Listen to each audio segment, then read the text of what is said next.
ప్రభువైన యేసుక్రీస్తు అతి శ్రేష్ఠ పరిశుద్ధ నామంలో మీకు అందరికీ కూడా శుభాభివందనాలు తెలియపరుస్తున్నాను.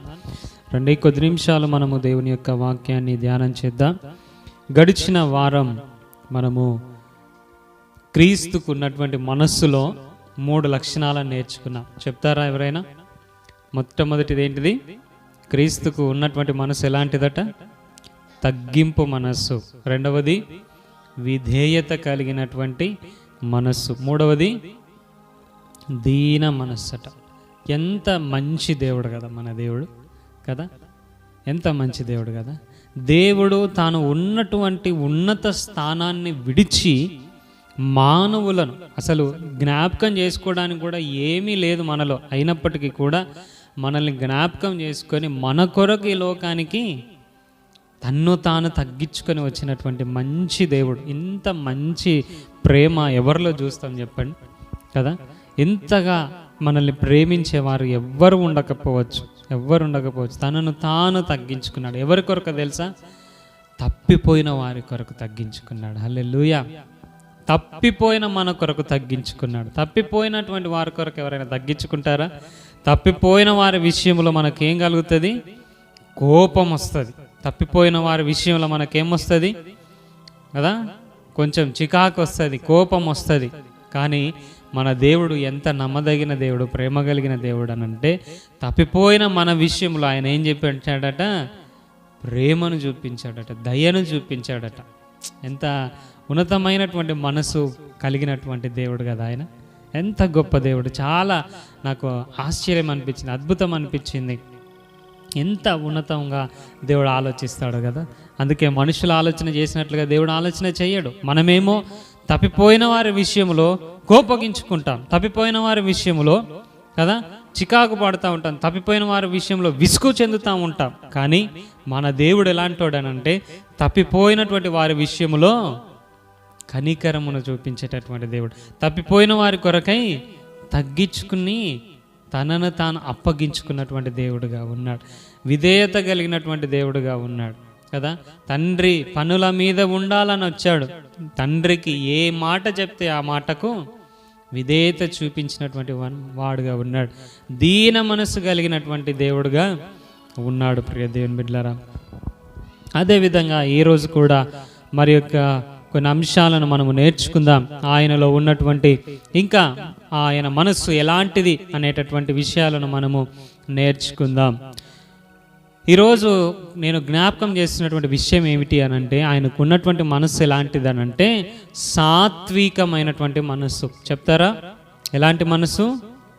సాత్వికమైనటువంటి మనస్సు. సాత్వికుడు. మత్తయి సువార్త 11వ అధ్యాయము 29వ వచనంలో ఆయన అంటాడు, నేను సాత్వికుడను దీనుడను గనక నా కాడి ఎత్తుకొని నడవండి అని అంటాడు. ఆయన ఎలాంటోడట? సాత్వికుడట, ఇంకా దీనుడట. సాత్వికమైనటువంటి మనస్సు అనంటే ఏమిటి అని నేను సెర్చ్ చేస్తే జెంటిల్ మైండ్ అని రాయబడింది. జెంటిల్ మైండ్ అని అంటే మృదుత్వంతో కూడినటువంటి మనస్సు, లేకపోతే సున్నితత్వం, చాలా సున్నితత్వం, చాలా మృదుత్వం, కనికరముతో కూడినటువంటి మనస్సు, అనుకువతో కూడినటువంటి మనస్సు అని అర్థాలు ఇస్తున్నాయి. ప్రియ దేవుని బిడ్డలారా, ఎంత సాత్వికుడు మన దేవుడు అనంటే చాలా సాత్వికుడు, చాలా సాత్వికుడు. తనను హింసిస్తున్నటువంటి వారి కొరకు ప్రార్థన చేసినటువంటి గొప్ప సాత్వికుడుగా మనకు కనబడుతూ ఉంటాడు. తన ఎడల తప్పిదములు చేసినటువంటి వారిని ప్రేమించగలిగేటటువంటి సాత్వికత కలిగినటువంటి దేవుడుగా ఉంటాడు. ప్రియ దేవుని బిడ్డలారా, ఈ సాత్వికమైనటువంటి మనస్సు మనము మరొక భక్తునిలో చూస్తాం. ఎవరిలో చెప్తారా? బైబిల్ గ్రంథములో మిక్కిలి సాత్వికుడని సాక్ష్యం పొందినటువంటి భక్తుడు ఎవరు చెప్పండి? మోషే కదా. మోషే గురించి మనం ఆలోచన చేసినట్లయితే, మోషే ఐగుప్తుకు సంబంధించినటువంటి సకల విద్యలలో, ఇశ్రాయేలుకు సంబంధించినటువంటి, యూదులకు సంబంధించినటువంటి సకల విద్యలో కాదు, ఐగుప్తుకు సంబంధించినటువంటి సకల విద్యలో. ఎందుకు ఐగుప్తుకు సంబంధించినటువంటి సకల విద్యలో అనన్నారు అనంటే, ఐగుప్తు ప్రాంతము చాలా ఆ యొక్క యుద్ధ నైపుణ్యత కలిగినటువంటి ప్రాంతంగా ఉన్నది.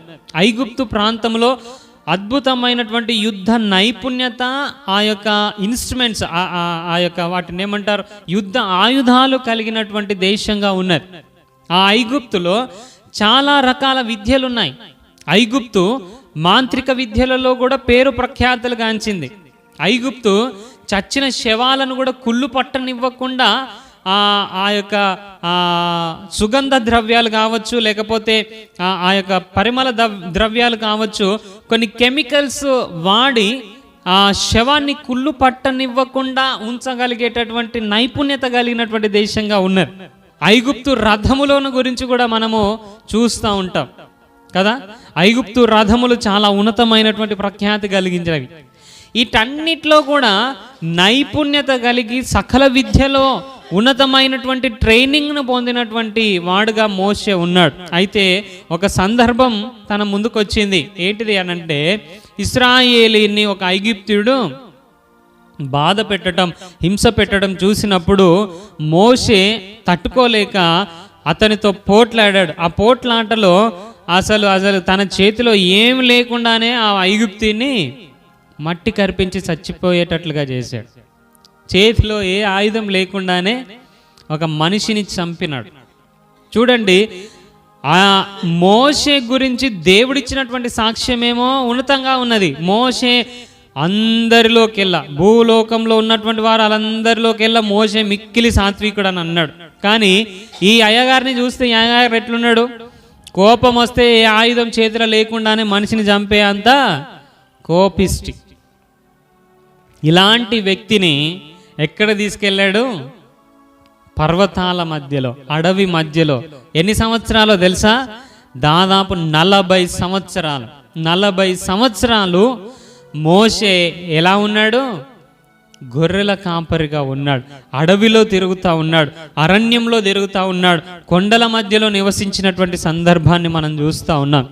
ఈ కోపిష్టి వ్యక్తి, ఆవేశాన్ని ఆపుకోలేనటువంటి వ్యక్తి, నా ద్వారా ఏదో దేవుడు చేయబోతున్నాడని ప్రజలు తెలుసుకోవాలని ఆతురత కలిగినటువంటి వ్యక్తిని ఎక్కడికి తీసుకెళ్ళాడు దేవుడు అనంటే, ఒక అరణ్యంలోనికి తీసుకొని వెళ్ళాడు.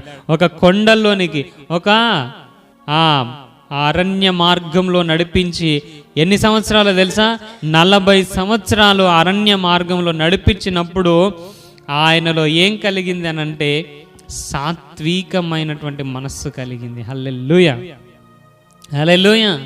గొర్రెలు తప్పిపోతూ ఉంటే, గొర్రెలు జారిపోతూ ఉంటే, గొర్రెలు అనారోగ్యంతో ఉంటా ఉంటే, గొర్రెలు ఆకలి దప్పులతో ఉంటా ఉంటే, వాటి విషయంలో కనికర కలిగిన వాడుగా ఉన్నాడు, వాటి విషయంలో దయగలిగిన వాడుగా ఉన్నాడు.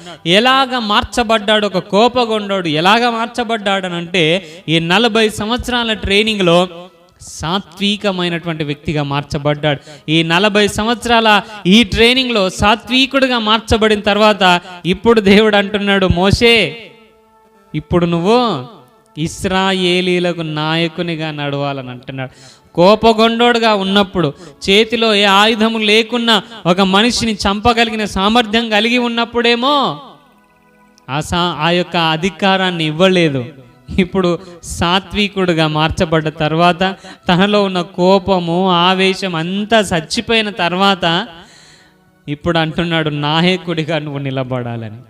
ప్రియ దేవుని బిడ్డలారా, పౌలు కూడా ఒక మాట అంటాడు కదా, ఏవేవి లాభకరములో అవన్నీ పెంటతో సమానంగా ఎంచుకున్నప్పుడు దేవుడు పౌలును వాడుకున్నాడు. ప్రియ దేవుని బిడ్డలారా, మన తలంతులు కాదు, మనకున్నటువంటి జ్ఞానం కాదు, మనకున్నటువంటి బలం కాదు, మనకున్నటువంటి ఏంటిదో కాదు, మనలో దేవుడు కోరినటువంటి లక్షణము కనబడిన తర్వాత దేవుడు మనల్ని తన పని కొరకు వాడుకుంటాడు. ఇక్కడ మోషేలో దేవుడు కోరినటువంటి సాత్వికత వచ్చినప్పుడు ఇశ్రాయేలు ప్రజల ముందు నిలబెట్టాడు. ఎందుకో తెలుసా? ఇశ్రాయేలు ప్రజలు ఎలాంటి వారో దేవునికి తెలుసు. ఇశ్రాయేలు ప్రజలు ఎంత బాధ పెడతారో, ఎంత ఇబ్బంది పెడతారో, ఎంత భయంకరంగా మాట్లాడతారో దేవునికి తెలుసు. ఎందుకు అనంటే, ఆయన ఇశ్రాయేలు ప్రజలను ఎలా మోసాడట? ఎంత అద్భుతంగా కదా. దేవుడు ఇశ్రాయేలు ప్రజలను మోసిన వాడుగా ఉన్నాడు. దేవుడు ఇశ్రాయేలు ప్రజల పట్ల కనికరం కలిగినటువంటి వాడుగా ఉన్నాడు. దేవుడు ఇశ్రాయేలు ప్రజలను ప్రేమించిన వాడుగా ఉన్నాడు. కాబట్టి ఆ సాత్వికమైనటువంటి మనస్సు మోషేలో వచ్చేంత వరకు కూడా 40 సంవత్సరాలు వెయిట్ చేశాడు. సాత్వికమైన మనస్సు మోషేలో వచ్చిన తర్వాత ఇప్పుడు తన ప్రజలకు నాయకుడిగా నియమించాడు. ప్రియ దేవుని బిడ్డలారా, నాయకుడిగా మోషే వచ్చిన తర్వాత ఏది చెప్తే అది విన్నటువంటి ప్రజలు కాదు. ఇశ్రాయేలు ప్రజలు విన్నట్టుగానే వినేటటువంటి వారు. ఏదైనా తేడా వస్తే మోషే మీద సనిగేవారు. నువ్వు చేయబట్టే ఇట్లయింది, నువ్వు చేయబట్టే ఇట్లయింది, నువ్వు రమ్మన్నందుకే మేము వచ్చినాం, నువ్వు చేయబట్టే మాకు సమాధులు లేవా, అక్కడ మాకు ఇక్కడ నీళ్లు లేవు, మాకు ఇక్కడ చికెన్ బిర్యానీ లేదు, ఇక్కడ మటన్ బిర్యానీ లేదు, ఇక్కడ కాకరకాయలు లేవు, ఇక్కడ సొరకాయలు లేవు, దోసకాయలు లేవు. చూడండి ఎన్ని రకాలుగా మోషేను హింసించారో. నిజంగా చెప్తున్నాను, ఈ కాలంలో అలాంటి ప్రజలు ఉన్నట్లయితే మనిషి వాళ్ళనైనా చంపేటోడు, వాడైనా ఆత్మహత్య చేసుకునేటోడు. కానీ మోషే ఎంత సాత్వికత కలిగి ఉన్నాడనంటే, ఎంత దయ కలిగి ఉన్నాడనంటే, ఎంత కనికరం కలిగి ఉన్నాడనంటే, ఒకసారి దేవునికే కోపం వచ్చి ఇశ్రాయేలులందరిని నశింపజేస్తా అనంటే అడ్డుగా నిలబడినటువంటి వ్యక్తిగా మార్చబడ్డాడు. అంత సాత్వికత. అదేవిధంగా తన యొక్క సొంత తోడబుట్టినటువంటి అక్క అన్న వాళ్ళే, మోషేతోటే మాట్లాడతాడా దేవుడు, మాతో మాట్లాడడా, మోషేనే ఎన్నుకున్నాడా అని మోషే మీద సనిగినప్పుడు, మోషే మీద గొనిగినప్పుడు అక్కడ మిరియాంకి ఏమొచ్చింది? కుష్టు వ్యాధి వచ్చింది మిరియాంకి. అప్పుడు మోషే అనుకున్నాడు, ఇది మంచిగా అయింది, నన్నే అంటావా, నన్ను అన్నందుకే నీకు తగిన శాస్తి అయింది, నన్ను అన్నందుకే, నన్ను అట్లా అంటావా, నన్ను అందుకే దేవుడు ఉన్నాడు రా, దేవుడు ఉండి చూసిండు, దేవుడు నా పక్షంనున్నాడు, అందుకే నీకు ఇట్లా అయింది, నన్ను అన్నందుకే నీకు ఇట్లా అయింది, దేవుడు నిన్ను తీర్పు తీర్చిండు అన్నాడా? లేదు ప్రియ దేవులారా, ఎంత సాత్వికత కలిగి ఉన్నాడనంటే ఇక్కడ చూడండి, ఎలుగెత్తి, ఈ మాట చాలా బాగా నచ్చింది నాకు. మిరియాము మోషే విషయంలో సనిగి గొనిగినప్పుడు మోషే వ్యతిరేకంగా మాట్లాడలేదు, కానీ ఆ మిరియాము విషయంలో ప్రార్థన చేశాడట. ఎలా ప్రార్థన చేశాడట అంటే ఎలుగెత్తి ప్రార్థన చేశాడట. ఎలుగెత్తి ప్రార్థన ఎవరి కొరకు చేస్తారు? ఎలుగెత్తి ప్రార్థన ఎవరి కొరకు చేస్తారు? నా కొరకు నేను చేసుకుంటాను, నా భార్య కొరకు నేను చేసుకుంటాను, నా పిల్లల కొరకు నేను చేసుకుంటాను. కానీ మన విషయంలో తప్పుగా మాట్లాడిన వారి విషయంలో వారికి ఏదైనా కష్టము, వారికి ఏదైనా నష్టము, వారికి ఏదైనా ఇబ్బంది కలిగితే వారి విషయంలో ఎలుగెత్తి ప్రార్థన చేస్తామా? చెయ్యం కదా. అలాంటి మనసు మనకు ఉండదు. కానీ మోషేలో ఉన్నటువంటి సాత్వికత చూడండి, తన విషయంలో సనిగి గొనిగినటువంటి మిరియాము విషయంలో ఎలుగెత్తి దేవునికి మొరపెట్టినటువంటి సందర్భాన్ని మనం చూస్తా ఉన్నాం. ఇది మోషేలో ఉన్నటువంటి సాత్వికత ప్రియ దేవుడు. అందుకే దేవునికి ఆయన నచ్చాడు. అందుకే అన్నాడు, మోషే నా ఇల్లంతటిలో నమ్మకమైన వాడు, మోషే మిక్కిలి సాత్వికుడు అని అన్నాడు. ప్రియ దేవుని బిడ్డలారా, ఈ నూతన సంవత్సరములో ఈ మనస్సును మనమందరం కూడా కలిగి ఉండాలి. ఇప్పటి వరకు మన జీవితంలో ఆ మనసు కలిగి లేము కావచ్చు. ఎంతటి మంచి వాళ్ళమైనా మనకి ఇబ్బంది కలిగినటువంటి వారి విషయంలో ఏదైనా నష్టం జరిగితే కాస్త మన మనసు కదా వ్యతిరేకంగా ఆలోచన చేస్తుంది. కానీ ప్రియ దేవుని బిడ్డలారా, దేవుని నమ్ముకున్నటువంటి వారముగా, దేవుని వెంబడించే వారముగా, రూపాంతర అనుభవంలోనికి నడిపించబడాలని ఇష్టపడినటువంటి వారముగా మనము క్రీస్తు మనస్సు కలిగి ఉండాలి. ఏంటిది క్రీస్తు మనస్సు? సాత్వికమైనటువంటి మనస్సు. మోషేకు ఏ మనస్సు అయితే ఉన్నదో సాత్వికమైన మనస్సు, అది మనము కలిగి ఉండాలి. మన విషయంలో మన ఎడల తప్పిదములు చేసినటువంటి వారిని మనము క్షమించగలిగే వారముగా ఉండాలి. అంతేకాదు ప్రార్థించే వారముగా ఉండాలి ప్రియ దేవుని బిడ్డలారా. అందుకే మత్తయి సువార్త 5వ అధ్యాయం 44వ వచనంలో కూడా అంటాడు, అక్కడ మీకు వ్యతిరేకంగా ఉన్నటువంటి వారిని, మీ శత్రువులను ప్రేమించండి, మిమ్మల్ని హింసించే వారి కొరకు ప్రార్థన చెయ్యండి అని అంటారు. ప్రియ దేవుని బిడ్డలారా, ఈ మనస్సు మనము కలిగి ఉండాలి. మనల్ని హింసించే వారి విషయంలో, మనకు వ్యతిరేకంగా మాట్లాడుతున్నటువంటి వారి విషయంలో మనము ప్రార్థించగలిగే వారంగా ఉండాలి, వారి క్షేమాన్ని విచారించే వారంగా ఉండాలి. మంచిగా అయింది నన్ను అన్నందుకే అని ఎన్నడూ కూడా మనం అనడానికి వీలు లేదు. ప్రియ దేవుని బిడ్డలారా, సాత్వికమైనటువంటి మనస్సు మనము కలిగి ఉండాలి. ఎందుకు ఈ సాత్వికమైనటువంటి మనస్సు మనం కలిగి ఉండాలి అని అంటే, సామెతల గ్రంథము 14వ అధ్యాయము 30వ వచనంలో అంటాడు, సాత్వికమైన మనస్సు మన శరీరమునకు జీవమును కలగజేస్తుందట. ఏం కలగజేస్తుందట? జీవమును కలగజేస్తుందట కదా. జీవమును కోరుకునే వారు ఎంతమంది ఉన్నారు అని అంటే అందరం చేయలేపుతాం కదా. కానీ సాత్వికమైన మనస్సు కలిగి ఉంటే అది మనకు ఏం చేస్తుందట? మన శరీరమునకు జీవం కలగజేస్తుందట. మత్సరము ఎముకలకు కుళ్ళు అని దేవుని వాక్యంలో రాయబడింది. అంతేకాదు, మనం చదువుకుంటాం కదా ధన్యతల్లో, మత్తయి సువార్త 5వ అధ్యాయం 5వ వచనంలో అక్కడ ఉన్నటువంటి ధన్యతల గురించి మనం ధ్యానం చేస్తూ ఉన్నప్పుడు అక్కడ కూడా అంటాడు, సాత్వికులు ఎలాంటి వారట? అన్యులా ధన్యులా? చెప్పాలి. ధన్యులు. సాత్వికులు ధన్యులు. వాళ్ళు ఏం చేస్తారు? భూలోకమును స్వతంత్రించుకుంటారు. హల్లెలూయా, హల్లెలూయా. సాత్వికులు ధన్యులు, వారు భూలోకమును స్వతంత్రించుకుంటాడు. యేసుక్రీస్తు సాత్వికుడుగా, సాత్వికమైనటువంటి మనసు కలిగినటువంటి వాడుగా ఉన్నాడు. కాబట్టి అక్కడ ఫిలిప్పీలకు రాసినటువంటి పత్రికలో రాయబడి ఉంది, భూమిలో ఉన్నటువంటి వారికి భూమి క్రింద ఎక్కడ బాటం టు టాప్గా హెచ్చింపబడ్డాడట. ఆయన నామము అత్యధికమైనటువంటి ఉన్నత నామముగా హెచ్చింపబడ్డదట. హల్లెలూయా. ప్రియ దేవుని బిడ్డలారా, ఈ సాత్వికమైన మనస్సు మనం కలిగి ఉంటే మనం ఏం చేస్తామట? భూలోకమును స్వతంత్రించుకుంటామట. అదేవిధంగా ఆత్మఫలం గురించి మనకు తెలుసు కదా. గలతీలకు రాసినటువంటి పత్రిక 5వ అధ్యాయము 22వ వచనంలో ఆత్మఫలం మనం చూస్తాం. అక్కడ అన్ని విషయాలు చెప్తూ ప్రేమ, సంతోషం, సమాధానం, దీర్ఘశాంతం, దయాళుత్వం, మంచితనం, విశ్వాసం అని చెప్తూ అందులో కూడా ఈ సాత్వికతను చేర్చాడు. ఏంటిదట? ఆత్మఫలము. నిజంగా నువ్వు ఆత్మీయుడిగా అయితే, నిజంగా నువ్వు పరిశుద్ధాత్మ చేత నడిపించబడేవాడివే అయితే, సాత్వికతను నీవు నేను కలిగి ఉండాలి. ప్రియ దేవుని బిడ్డలారా, అదేవిధంగా గలతీలకు రాసిన పత్రిక 6వ అధ్యాయం 1వ వచనంలో కూడా అంటాడు, ఒకడు ఏ తప్పిదములోనైనను చిక్కుకొని ఎడల ఆత్మ సంబంధులైన మీలో ప్రతి వాడును. ఎలాంటి వారు?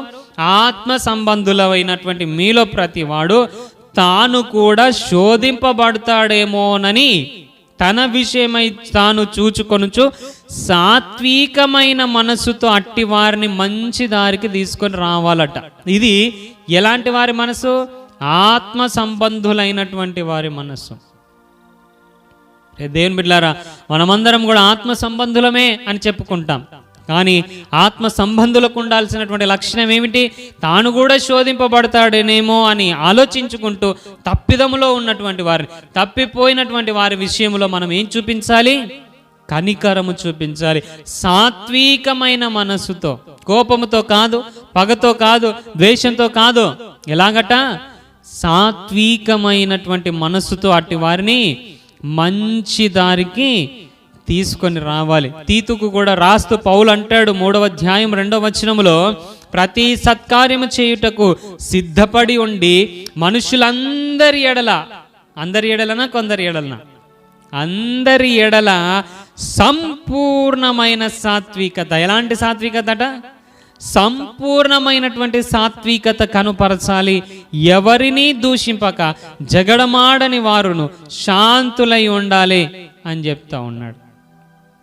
ఒక సేవకునికి ఉండాల్సినటువంటి లక్షణ, ఒక ఆత్మీయులకు ఉండాల్సినటువంటి లక్షణ, ఒక క్రీస్తు బిడ్డగా మనకు ఉండాల్సినటువంటి లక్షణం ఇది, సాత్వికమైనటువంటి మనస్సు. ప్రియ దేవుని బిడ్డలారా, ఈ సాత్వికమైనటువంటి మనస్సు మనకు శరీరానికి జీవము కలగజేస్తుంది, మనకు ఆత్మకు కూడా జీవాన్ని కలగజేస్తుంది.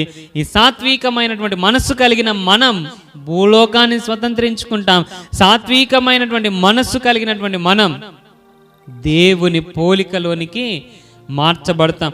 ఆ మోషే ఏ సాత్వికమైన మనసు కలిగి ఉండి దేవుని చేత సాక్ష్యం పొందాడో, ఆ సాత్వికమైన మనసు మనము కలిగి ఉండి దేవుని చేత మంచి సాక్ష్యం పొందాలి. మంచి సాక్ష్యం పొందాలి.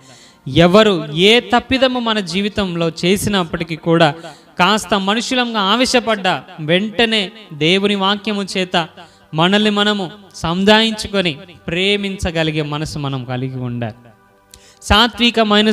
సాత్వికమైన మనసుతో బుద్ధి చెప్పే వారమై ఉండాలి. సాత్వికమైన మనసుతో మంచి దారికి తీసుకొచ్చే వారముగా ఉండాలి. ప్రియ దేవుని బిడ్డలారా, ఇది మనం నేర్చుకుంటున్నటువంటి ఈ దినం నేర్చుకుంటున్నటువంటి మొదటి అంశం. రెండవదిగా మనం చూసినట్లయితే శ్రమ పడినటువంటి మనస్సుగా యేసుక్రీస్తు ప్రభువారి మనసు మనకు కనబడుతూ ఉన్నది. ఇక్కడ మనం చదువుకున్నటువంటి ఫిలిప్పీలకు రాసినటువంటి పత్రికలో 2వ అధ్యాయంలో చూసినట్లయితే యేసుక్రీస్తు ప్రభువారు శ్రమ పడినట్టుగా మనం చూస్తాం. అదే ఆయన ఎలా శ్రమ పడ్డాడు అనంటే యెషయా గ్రంథం 53వ అధ్యాయములో ఆయన ప్రవచిస్తాడు. ఆయన శ్రమ పడక ముందే ఆయన ఎలా శ్రమ పడతాడో యెషయా భక్తుడు ప్రవచించాడు. యెషయా భక్తుడు ప్రవచించినటువంటి వచనాలను మనం చూసినట్లయితే చాలా భయంకరంగా ఉంటుంది. చూస్తారా ఒకసారి? 2వ వచనం, లేత మొక్క వలె, ఎండిన భూమిలో మొలిచిన మొక్క వలె ఆయన ఉంటే ఆయన ఎలా మార్చబడ్డాడట?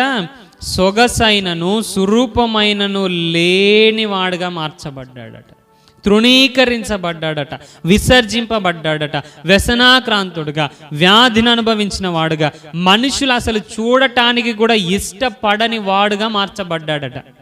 ఎప్పుడు మనం మనుషుల ముఖాన్ని చూడటానికి ఇష్టపడం కదా? ఎంత భయంకరంగా ఉంటే మనుషులను చూడడానికి ఇష్టపడం, అంత భయంకరంగా మార్చబడ్డాడట, తృణీకరింపబడ్డాడట, అసలు ఎన్నికకు చేయబడని వాడుగా ఉన్నాడు. ఇదేదో తక్కువయా? ఆయన ఏదో తప్పు చేశా? లేదు ప్రియ దేవుని బిడ్డలారా, మన కొరకు, తప్పిపోయినటువంటి మన కొరకు ఆయన ఇన్ని బాధలను భరించాడు. నిశ్చయముగా మన రోగాలను భరించాడు, మన అతిక్రమములను భరించాడు. మనమందరము తప్పిపోయిన గొర్రెలాగా ఉన్న మన దోషం ఆయన భరించాడు, దౌర్జన్యము నొందాడు. బొచ్చు కత్తిరించు అని ఎదుట గొర్రె నిలబడ్డట్లుగా నిలబడ్డాడు ఆయన. మరణమైనప్పుడు భక్తిహీనులతో సమాధి నియమింపబడ్డదట. ప్రియ దేవుని బిడ్డలారా, 10వ వచనంలో అంటాడు, అతన్ని నలగొట్టుటకు యెహోవాకు ఇష్టమైందట. ఎందుకో తెలుసా? తప్పిపోయిన మనం తిరిగి తన స్వారూప్యంలోనికి రావటానికి. ప్రియ దేవుని బిడ్డలారా, ఆయనకు వేదన, బాధ కలిగిందట. తన యొక్క జనుల దోషాన్ని ఆయన భరించిన వాడుగా ఉన్నాడు. ప్రియ దేవుని బిడ్డలారా, చూడండి ఎంత బాధకరమైనటువంటి బాధను ఆయన అనుభవించాడు. నీ కొరకు, నా కొరకు శ్రమ పడినటువంటి వాడుగా ఉన్నాడు. ఎందుకో తెలుసా?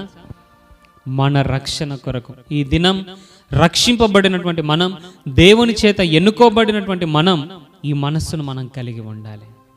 దేవుని కొరకు ఎన్ని హింసలైనా పొందగలిగే మనస్సు మనము కలిగి ఉండాలి. దేవుని ప్రజల కొరకు ఎన్ని హింసలైనా పొందగలిగే మనస్సు మనకు ఉండాలి. ఇదే మోషే కొరకు హెబ్రీ పత్రికలో రాస్తాడు. చెప్పండి, ఏం రాస్తాడు? మోషే కొరకు హెబ్రీ పత్రికలో రాయబడినటువంటి విషయం, తన ఐగుప్తు ధనాన్ని ఆయన ఆశించలేదు కానీ తన ప్రజలతో నింద అనుభవించడానికి ఇష్టపడ్డాడట. ఎంత ఉన్నతమైనటువంటి మనసు కదా! ఒక సేవకుడిగా, ఒక క్రైస్తవుడిగా, ఒక విశ్వాసిగా, ఒక దేవుని నమ్మిన బిడ్డగా క్రీస్తు మనస్సు కలిగిన వారముగా మనకు ఉండాల్సినటువంటి లక్షణం ఇది. క్రీస్తు కొరకు నింద గొప్ప భాగ్యం ఎంచుకున్నాడు. పౌలు భక్తుని కూడా చాలా మంది అడ్డగేసినారు. అయ్యా, నువ్వు అక్కడికి వెళ్తే నిన్ను హింసిస్తారట, నిన్ను కొడతారట, నిన్ను చంపేస్తారట అని అంటే, అమ్మో అలా జరుగుతుందా, అయితే నేను ఈయనే ఉంటా అని అన్నాడా? లేదు ప్రియ దేవుని బిడ్డలారా, క్రీస్తు కొరకు చావటానికి కూడా నేను వెళ్తానని అన్నాడు. ఒక క్రైస్తవులముగా క్రీస్తు కొరకు శ్రమను అనుభవించే మనస్సును మనము కలిగి ఉండాలి. అది ఎంతటి శ్రమ అయినా సరే శ్రమను అనుభవించిన వారంగా మనం ఉండాలి. దేవుని వాక్యంలో వ్రాయబడింది, మనము అనేక శ్రమలను అనుభవించి పరలోకం చేరాలని ఆయన చిత్తమై ఉన్నదట. చూడండి, మన విషయంలో ఆయన చిత్తం ఏమై ఉన్నదట? అనేక శ్రమలను మనం అనుభవించి పరలోకం చేరాలట.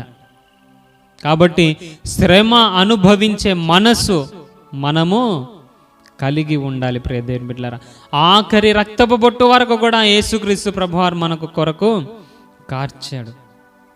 నేను ఎందుకు కార్చాలి? నేను ఎందుకు శ్రమ పడాలి, నేను ఎందుకు హింసపడాలి, వీరు తప్పిపోయే ప్రజలు కదా, వీరు వ్యతిరేకమైనటువంటి ప్రజలు కదా, వీరి కొరకు నేను ఎందుకు బాధపడాలి, శ్రమ పొందాలని అనుకోలేదు. కానీ మన మార్పు కొరకు ఆయన శ్రమ పడ్డాడు.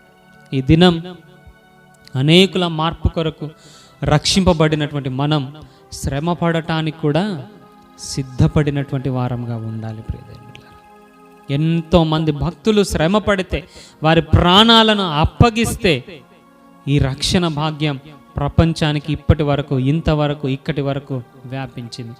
మన వంతుగా మనం, పౌలు భక్తుడు అంటాడు, క్రీస్తు పడిన పాట్లలో కొదువైనది నేను నా శరీరం అందు అనుభవిస్తానని అంటాడు. ఇప్పుడు మనం కూడా అది అనగలగాలి. మనము కూడా మన వంతుగా మన శరీరములో శ్రమలను అనుభవించి మనము క్రీస్తు సువార్తను ప్రకటించే వారముగా ఉండాలి. క్రీస్తు కొరకు శ్రమ పడిన వారముగా, అనేకులను రక్షించే వారముగా ఉండాలి. దేవుని వాక్యం సెలవిస్తుంది, అగ్నిలో నుండి లాగినట్లు కొందరిని లాగాలని అంటాడు. అగ్నిలో నుండి కొంతమందిని లాగుతున్నప్పుడు మనకు ఏ హాని కలగకుండా ఉంటుందా? షడ్రక్ మేషక్ అబేద్నెగోల్ని అగ్నిగుండంలో పడేసేటప్పుడు పడేసిన వారు చచ్చిపోయారట కాలి. అలాంటిది అగ్నిలో నుండి వారిని చేయబట్టి లాకేటప్పుడు మనకు ఏ అపాయం జరగకుండా ఉంటుందా? ఖచ్చితంగా మనకు దెబ్బలు తగులుతాయి, ఖచ్చితంగా మనకు శ్రమ కలుగుతుంది. కానీ మనము గనక ఓర్చుకొని వారిని లాగినట్లయితే ఆ దేవుని వైపు త్రిప్పినటువంటి వారు ఎలా ఉంటారట? ఆకాశమందు జ్యోతుల్లాగా ఉంటారట. హల్లెలూయా, హల్లెలూయా. కాబట్టి ప్రియ దేవుని బిడ్డలారా, శ్రమ పడినటువంటి మనస్సుగా మనం క్రీస్తు యొక్క మనస్సును మనం చూస్తూ ఉన్నాం. ఈ వారం ఈ 2 అంశాలు, మొట్టమొదటిది సాత్వికమైనటువంటి మనస్సు, రెండవది శ్రమ పడినటువంటి మనస్సు. మోషే జీవితంలో నుంచి చూసాం శ్రమ పడిన మనస్సు, సాత్వికమైనటువంటి మనస్సు. క్రీస్తులో నుండి చూసాం సాత్వికమైనటువంటి మనస్సు, శ్రమ పడినటువంటి మనస్సు. ఈ దినం క్రీస్తు మనస్సును మనం కలిగి ఉండాలి. ఈ నూతన సంవత్సరంలో ఈ మనస్సును మనము కలిగి రూపాంతర అనుభవంలోనికి మనము నడిపించబడాలి. క్రైస్తవులమే అని చెప్పబడుతున్నా, క్రీస్తు బిడలమే అని చెప్పబడుతున్నా, ఇంకా క్రీస్తు మనస్సు మనలో రాకపోతే కదా వ్యర్థమే. కాబట్టి ప్రియ దేవుని బిడ్డలారా, ఈ నూతన సంవత్సరంలోనైనా క్రీస్తు మనస్సు కలిగినటువంటి వారముగా ఆ యొక్క రూపంలోనికి మనము మార్చబడాలని దేవుడు ఇష్టపడుతున్నాడు. కాబట్టి చిన్న మాట మనము ప్రార్థన చేసుకుందాం విన్న వాక్యాన్ని బట్టి. ప్రభువా, ఈ సాత్వికమైన మనసు నాకు కూడా దయచేయండి, నీ కొరకు శ్రమపడే మనసు నాకు కూడా దయచేయమని అడుగుదామా? ఒకసారి ఒక చిన్న మాట ప్రార్థన చేద్దామా? ఒక చిన్న మాట ప్రార్థన చేద్దామా? అందరం కూడా చిన్న మాట ప్రార్థన చేద్దాం. యేసయ్యా, సాత్వికమైన మనసు నాకు కూడా దయచేయండి, నీ కొరకు శ్రమ పడగలిగే మనసు నాకు కూడా దయచేయమని అందరం కూడా ప్రార్థన చేద్దాం.